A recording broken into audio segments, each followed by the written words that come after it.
اعوذ باللہ من الشیطان الرجیم بسم اللہ الرحمن الرحیم وانتم الاعلون ان کنتم مؤمنین۔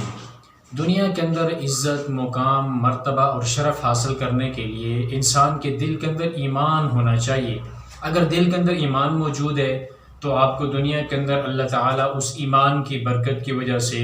عزت بھی عطا کرے گا، شرف بھی آپ کو ملے گا، حکومت بھی ملے گی، اقتدار بھی ملے گا، اور دنیا کی نظروں میں آپ کی وقت اور آپ کی عزت بھی ہوگی، لیکن اس کے لیے بنیاد آپ کے دل کے اندر ایمان ہونی چاہیے۔ اگر ایمان موجود نہیں ہے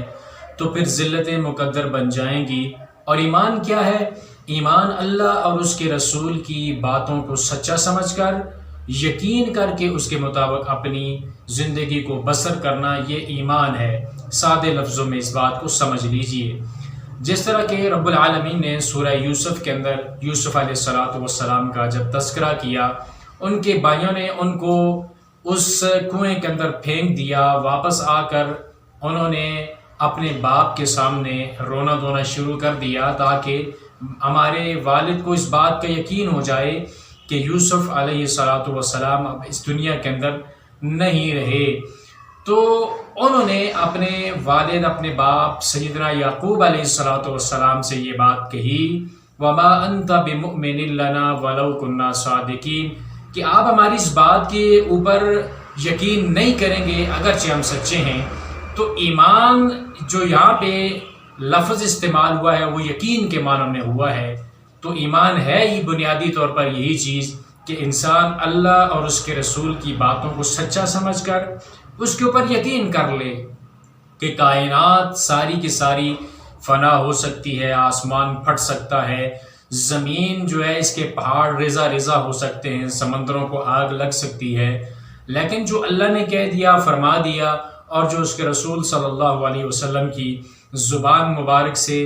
جو بات نکل گئی وہ کبھی جھوٹی نہیں ہو سکتی۔ باقی ساری کائنات کے اندر کوئی بھی انسان کسی سے جھوٹ بولا جا سکتا ہے، امید کی جا سکتی ہے کہ فلاں انسان جھوٹ بول سکتا ہے، لیکن اللہ اور اس کے رسول کی باتوں کے اوپر یہ پختہ یقین ہونا چاہیے کہ یہ کبھی جھوٹی نہیں ہو سکتی۔ ایسا یقین پیدا کر کے اس کے مطابق انسان اپنی اگر زندگی بسر کرے تو یہ انسان، اس کا ایمان مضبوط ہو جائے گا۔ جب ایسا ایمان مضبوط ہوگا تو پھر انسان کو عزت، مقام، مرتبہ اور شرف بھی اس کائنات کے اندر ملے گا۔ جیسا کہ اس آیت کے اندر اللہ تعالیٰ نے سورہ آل عمران سورہ نمبر 3 کی آیت نمبر 139 ہے، اللہ تعالیٰ نے فرمایا وَلَا تَهِنُوا وَلَا تَحْزَنُوا وَأَنْتُمُ الْأَعْلَوْنَ إِن كُنتُم مُؤْمِنِينَ، کہ دل شکستہ نہ ہو اور غم نہ کھاؤ، تم ہی بلند ہوگے، تمہیں ہی مقام ملے گا، تمہیں ہی عزت ملے گی، تمہیں ہی شرف ملے گا، لیکن شرط یہ ہے ان کنتم مؤمنین، اگر تمہارے پاس ایمان کی دولت موجود ہوگی تب۔ ایمان ہوگا تو پھر اعلیٰ تم ہی ہو، تمہارے پاس ہی اقتدار ہے، تمہارے پاس ہی عزت ہے، دنیا کے اندر لوگوں کے اوپر تمہارا ہی حکم چلے گا، لیکن ایمان بنیادی طور پر تمہارے دلوں کے اندر موجود ہونا چاہیے۔ آج اب اگر ہم دنیا کے اندر اپنے جو مسلم امہ ہے اس کی اگر حالت کو دیکھیں تو وہ اس سے بالکل یکسر مختلف ہے۔ آج دنیا کے کسی خطے کے اندر بھی مسلمانوں کی کوئی وقت یا اہمیت کفار کی نظروں میں یا دوسری امم کی نظروں کے اندر بالکل بھی وہ نہیں رہی۔ اس کی وجہ یہ ہے کہ ہمارے دلوں کے اندر وہ ایمان نہیں رہا جو ایمان ہمارے رب کو مطلوب ہے۔ بحیثیت قوم صرف چند لوگوں کی بات نہیں ہو رہی کہ چند لوگ، آج بھی اس دنیا کے اندر بہت سارے لوگ موجود ہیں جن کا ایمان مضبوط ہے، جن کا تعلق اللہ کے ساتھ مضبوط ہے، لیکن بحیثیت قوم مسلمانوں کی حالت جو ہے وہ بہت زیادہ بگڑی ہوئی ہے۔ ایمان کی بہت زیادہ کمزوریاں پائی جاتی ہیں مسلمانوں کے دلوں کے اندر، اس لیے دنیا کے خطوں کے اندر مسلمانوں کی زندگی کے اندر ذلت اور رسوائی ان کا مقدر بن چکی ہے۔ سنن ابی داؤد کتاب الملاحم کے اندر پیارے پیغمبر علیہ السلام کی حدیث ہے، حدیث نمبر 4297 ہے۔ پیارے پیغمبر علیہ السلام نے فرمایا یوشک الامم ان تداعى علیکم کما تداعى الاکلۃ الی قصعتها، کہ وہ وقت بڑا قریب ہے کہ جب دوسری امتیں، اسلام کے علاوہ جتنی بھی دوسری امتیں ہیں، وہ تمہارے اوپر ایسے ٹوٹ پڑیں گی جس طرح کہ بھوکا دسترخوان کے اوپر ٹوٹ پڑتا ہے۔ ایک انسان کے سامنے کھانے لگے ہوئے ہوں انواع و اقسام کے، اور اس کو بھوک بھی بڑی شدت کی لگی ہوئی ہو، تو وہ کیسے دوڑ کے بھاگ کے اس کی طرف جاتا ہے، اس کھانے والے دسترخوان کی طرف۔ پیارے پیغمبر علیہ الصلوۃ والسلام نے فرمایا اسی طرح جو دوسری امتیں ہیں وہ تمہارے اوپر بھی اسی طرح ٹوٹ پڑیں گی جس طرح کہ ایک بھوکا دسترخوان کے اوپر ٹوٹ پڑتا ہے۔ سوال کرنے والے نے سوال کیا صحابہ اکرام میں سے، وَمِن قِلَّةٍ نَحْنُ يَوْمَئِذٍ، اے اللہ کے رسول کیا اس وقت ہماری تعداد کم ہوگی، تعداد میں ہم تھوڑے ہوں گے؟ تو پیارے پیغمبر نے فرمایا بل انتم یومئذ کثیر،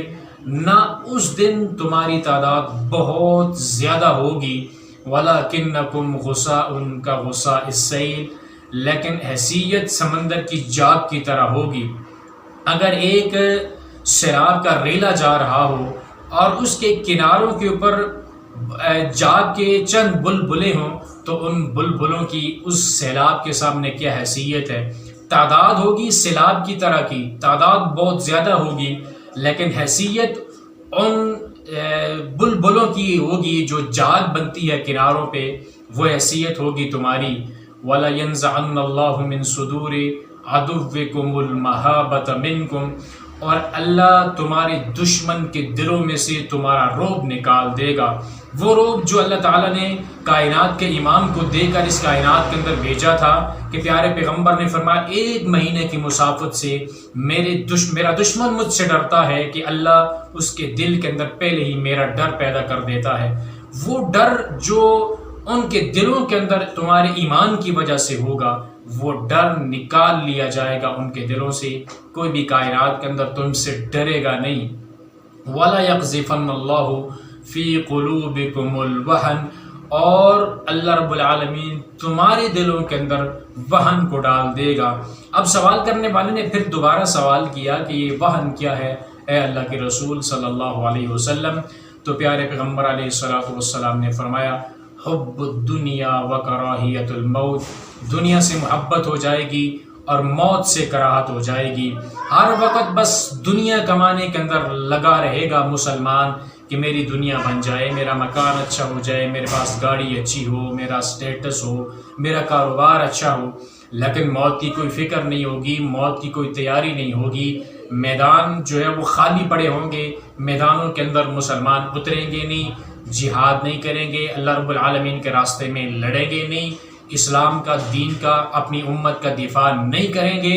موت کا ڈر ہوگا، موت سے کراہت ہوگی، کوئی مرنا نہیں چاہے گا، جس وجہ سے تو دوسری امتیں تمہارے اوپر مسلط کر دی جائیں گی اور ان کے دلوں سے رعب بھی اللہ تعالیٰ نکال لے گا۔ تو پھر جب ان کے دلوں سے رعب بھی نکال لیا جائے گا اور وہ مسلمانوں کے اوپر ٹوٹ بھی پڑیں گے تو پھر ظاہر ہے ذلت اور رسوائی ان کا مقدر بن جائے گی۔ پھر دنیا کے سامنے واویلا کریں گے کہ ہمارے اوپر ظلم ہو رہا ہے، ہماری مسلمان جو عورتیں ہیں ان کی عزت، ان کی عصمت کو پامال کیا جا رہا ہے، ہمارے بچوں کو بے گناہ شہید کیا جا رہا ہے، ہمارے نوجوانوں کو اپاہج بنایا جا رہا ہے، لیکن یہ واویلا دنیا کے اندر کوئی سنے گا نہیں۔ یہ واویلا دنیا کے اندر اپنا مقام بنانے کے لیے آپ کو چاہیے کیا؟